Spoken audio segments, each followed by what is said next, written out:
More US-based e-learning platform. మీరు కూడా slot book చేసుకోవాలంటే ఈ నెంబర్కి కాల్ చేయండి. నమస్కారం డాక్టర్ శ్రీ ఆచార్య అనంతకృష్ణ స్వామి గారు. నమస్కారం అండి.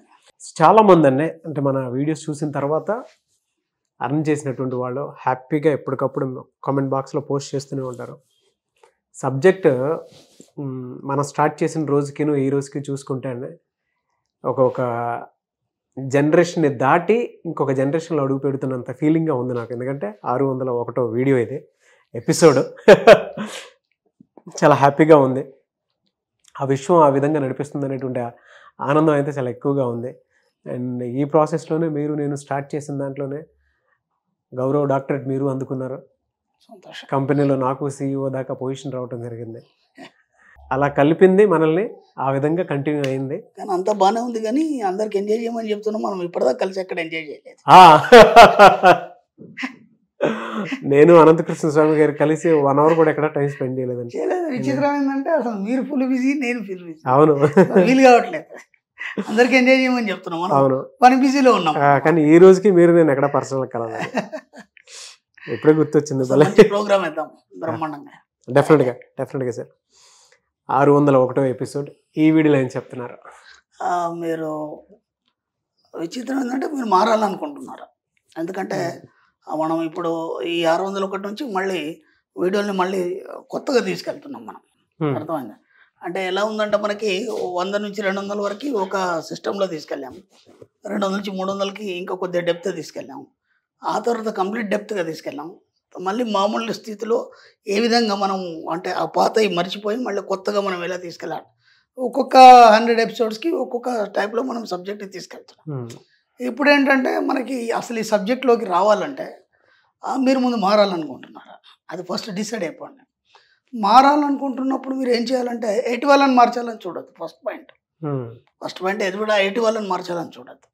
ఇప్పుడు మీరు ఏం చేస్తారంటే మీరు ముందు మారాలనుకున్నప్పుడు మీకు ఇప్పటివరకు ఉన్నటువంటి నెగిటివ్స్ ఏవైతున్నాయి, ఓకేనా, అవి ఎంతవరకు మిమ్మల్ని ఇబ్బంది పెడుతున్నాయా, లేకపోతే జనాల్లో మీకు మంచి పేరు తెస్తున్నాయా, లేదంటే మీరు వాటి వల్ల ఎక్కడైనా సఫర్ అవుతున్నారా, వాటి వల్ల మంచిగా అవుతున్నారా, దీని ముందు మీరు బేరీ చేసుకోవాలి.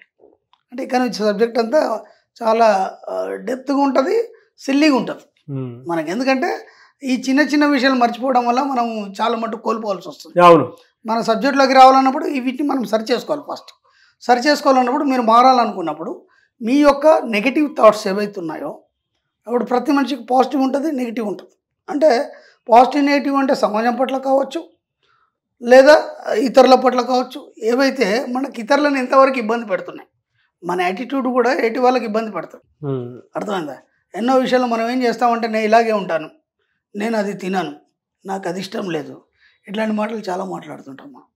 ఓకే, ఇంట్లో కూడా కొన్ని వంటల విషయాలు వస్తే మనకు కొన్ని నచ్చినప్పుడు కరకండిగా చెప్పేస్తాం, ఓకేనా. కానీ అడ్జస్ట్ కావాలనే ఆలోచన ఉండదు. విచిత్రం ఏంటంటే మన సబ్జెక్టులో అడ్జస్ట్ కూడా కావద్దు, దేన్ని కూడా కాంప్రమైజ్ కావద్దు. కానీ కొన్ని విషయాల్లో మనం ఏం చేయాలంటే ఎటు వాళ్ళని బాధ పెట్టే విధంగా కాకుండా కొద్దిగా స్మూత్గా వెళ్ళిపోతే ఆ సమస్య అనేది ఉండదు మనకి, ఓకేనా.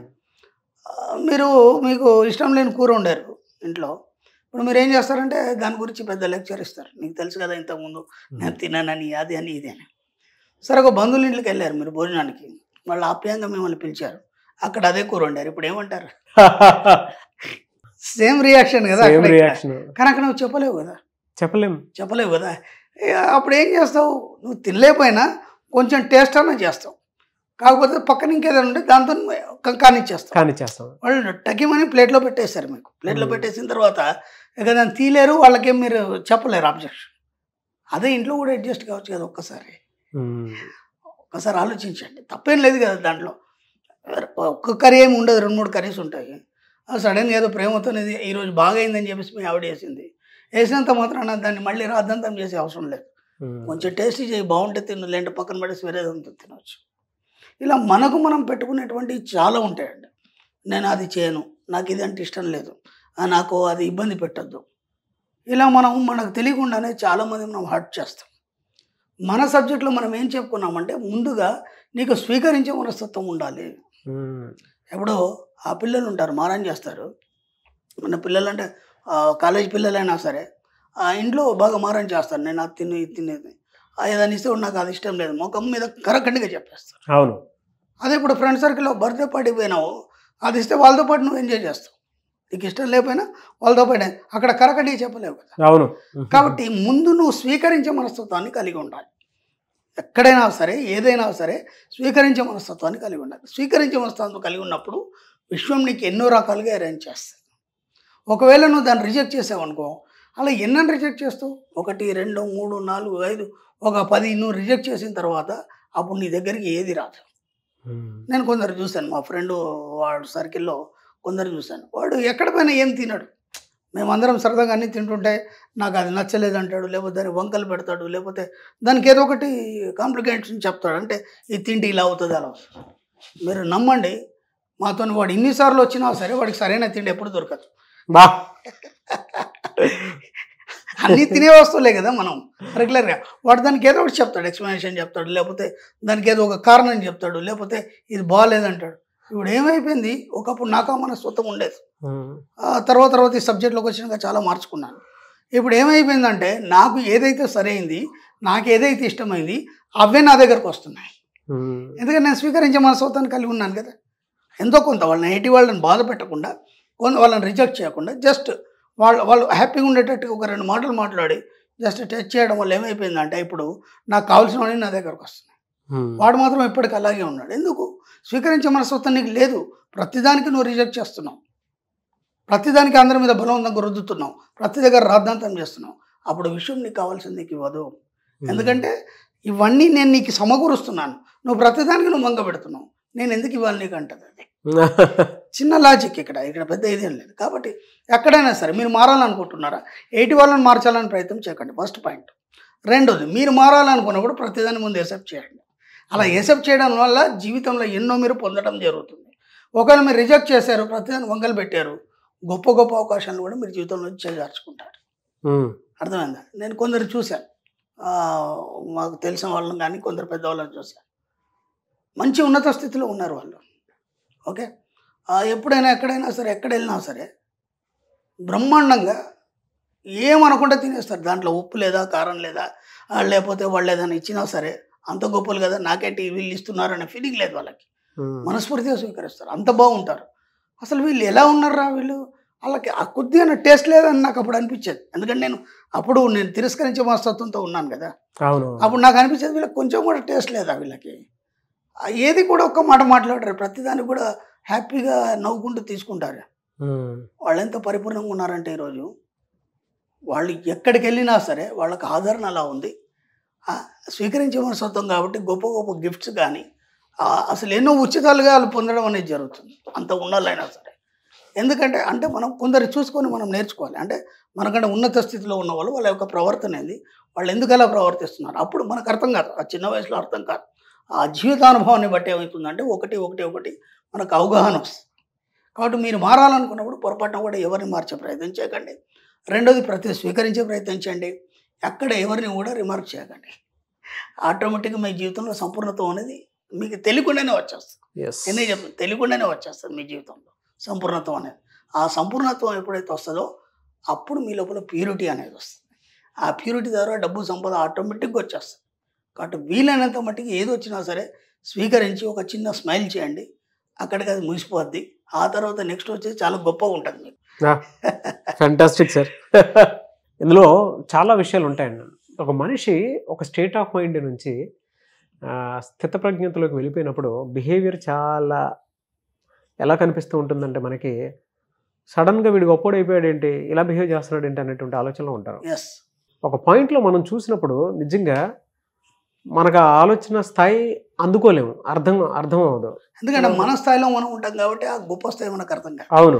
ఎప్పుడైతే దాన్ని తరిచి చూసినప్పుడు వాళ్ళు ఎందుకు అలా ఉన్నారు అన్నప్పుడు మన లోతుగా ఆలోచించినప్పుడు కదా మనకు ఒక్కొక్కడ విషయం అనేది విశ్లేషణ అనేది బయటకు వస్తుంది. అవును. అప్పటిదాకా అది అర్థం కాదు. వాళ్ళు అలా ఎందుకున్నారా అనిపిస్తుంది. కానీ వాళ్ళు ఎందుకున్నారు అలా అని ఒకసారి లోపలికి ఆలోచించినప్పుడు కదా వాళ్ళ జీవితం ఇది, వాళ్ళు ఎంతో నేర్చుకున్నారు, అందుకే పరిపూర్ణులుగా ఉన్నారు అనేది అర్థమవుతుంది. అప్పటిదాకా అర్థం కాదు మనకు కూడా. సెకండ్ థింగ్, మీరు మాట్లాడేటప్పుడు అంటే ఇంకొక వెర్షన్లో చెప్దాం. చాలామంది బిజినెస్లోకి ఒక స్థాయిలోకి వెళ్ళిపోయిన తర్వాత మనిషి మారిపోయాడని చెప్పేసి మాట్లాడుతున్నారు. వాళ్ళు అక్కడ పరిగెడితే తప్ప ఇక్కడ ఒక చోట ఆగిపోయారంటే మొత్తం కొలాప్స్ అయిపోతారు. అయిపోతుంది. కానీ కింద ఉన్నోడికి అది అర్థం కాదు. ఆ స్థాయి, ఆ స్టేట్ ఆఫ్ మైండ్ అందుకోవడం చాలా కష్టంతో కూడుకున్న పని. కింద ఉన్నోడికి అది అర్థం కాదు.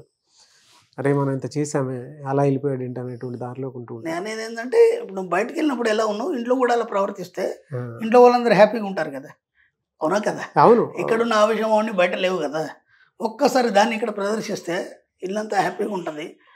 మీకు అన్ని కావాల్సినవన్నీ పొందడం అనేది జరుగుతుంది. విశ్వం అంతకంతకు రెట్టింపు ఇవ్వడం అనేది జరుగుతుంది. అంటే మీ ప్రవర్తనలో అనేది మీ యొక్క ప్రవర్తనలో మార్పు తెచ్చుకోవాలి. ఆ మార్పు తెచ్చుకున్నప్పుడే విశ్వం ఒకటిగా నీకు ఇవ్వడం అనేది జరుగుతుంది. నువ్వు మారనంత వరకు అది ఏది ఇవ్వదు. అందుకే నువ్వు మారడానికి సిద్ధంగా ఉన్నావా? మారడానికి సిద్ధంగా ఉన్నప్పుడు బయట ఎట్లా నువ్వు ఇంట్లో కూడా అలాగే ఉండు కదా, సరిపోతుంది కదా, ఎవరికే ఇబ్బంది ఉండదు కదా. ముందు అలా మెల్లిగా మీ యొక్క యాటిట్యూడ్ని మార్చుకునే ప్రయత్నం చేయండి. Anyways thank you so much doctor Shri Acharya Anantakrishna Swami గారు. Thank you. సో మీరు అన్నట్టుగా ఇలా కాంపిటీటర్గా ఫీల్ అవ్వకుండా ఉండాలి అన్నా, ఈ నెగిటివ్ వైబ్స్ పోవాలి అన్నా చాలామందికి ఒక్కసారిగా పూర్తవని పని. మన క్లాసెస్ వాళ్ళకి చాలా అవసరం. ఎస్పెషల్లీ మహిళలు ఎదురు చూస్తూ ఉన్నారు. హైదరాబాద్లో కావచ్చు, విజయవాడలో కావచ్చు, క్లాసెస్ ఎప్పుడు నిర్వహిస్తున్నారు? ఒకసారి డేట్లకు సంబంధించిన వివరాలు చెప్పగలరా సార్? ఓకేనమ్మా. మనకి ఇప్పుడు ఈ మార్చ్ 31 వచ్చి తిరుపతిలో క్లాస్ ఉందమ్మా. అలాగే మనకి 7th ఏప్రిల్ మనకి హైదరాబాద్లో స్పెషల్ క్లాస్ ఉంది. 7th ఏప్రిల్ హైదరాబాద్లో స్పెషల్ క్లాస్కి ఖచ్చితంగా రెగ్యులర్ క్లాస్ అటెండ్ చేస్తేనే మీకు బాగా అర్థమవుతుంది. ఒకవేళ మీరు మేధావులు అనుకుంటే డైరెక్ట్ రావచ్చు, ఇబ్బంది ఏం లేదు. ఎందుకు రావాలి స్పెషల్ క్లాస్ అంటే, దీని తర్వాత మనకు గోవా సెషన్స్ క్లాస్ ఉంది 3 days, May 28, 29, 30. అది చాలా ఎక్సలెంట్ వైడ్ సబ్జెక్ట్, అది depth and wide subject. 3 days అందుకే టైం సరిపోదు, మనకు 1-2 రోజులు సరిపోదు. కాబట్టి ఒకవేళ ఆ సబ్జెక్ట్ నేను తెలుసుకోవాలనుకుంటేనే స్పెషల్ క్లాస్ అటెండ్ చేయండి. లేదా స్పెషల్ క్లాస్లో ఇంకా సబ్జెక్ట్ డెప్త్ నేర్చుకుంటా అంటే స్పెషల్ క్లాస్ అటెండ్ చేయండి. అంతకంటే ఇంకా వైడ్గా నేర్చుకుంటా అంటే గోవా క్లాస్కి రండి. స్పెషల్ క్లాస్ వస్తేనే గోవా క్లాస్కి రావాలి, లేకపోతే పర్మిషన్ ఉండదు. ఓకే. ఆ తర్వాత మనకి 2nd జూన్ వచ్చేసి విజయవాడలో ఉంటుందమ్మా. అలాగే 9th జూన్ వచ్చి అనంతపూర్లో ఉంటుంది. అలాగే 14th ఏప్రిల్ మనకి హైదరాబాద్లో రెగ్యులర్ క్లాస్ ఉంటుంది. 14th ఏప్రిల్ రెగ్యులర్ క్లాస్ హైదరాబాద్లో ఉంటుంది. అలాగే 23rd జూన్ వైజాగ్లో ఉంటుంది, విశాఖపట్నంలో. అలాగే 7th జూలై రాజమండ్రిలో ఉంటుంది. వీలైనంత తొందరగా ఎన్రోల్ చేసుకోండి, చాలా రష్గా ఉన్నాయి. Thank you sir.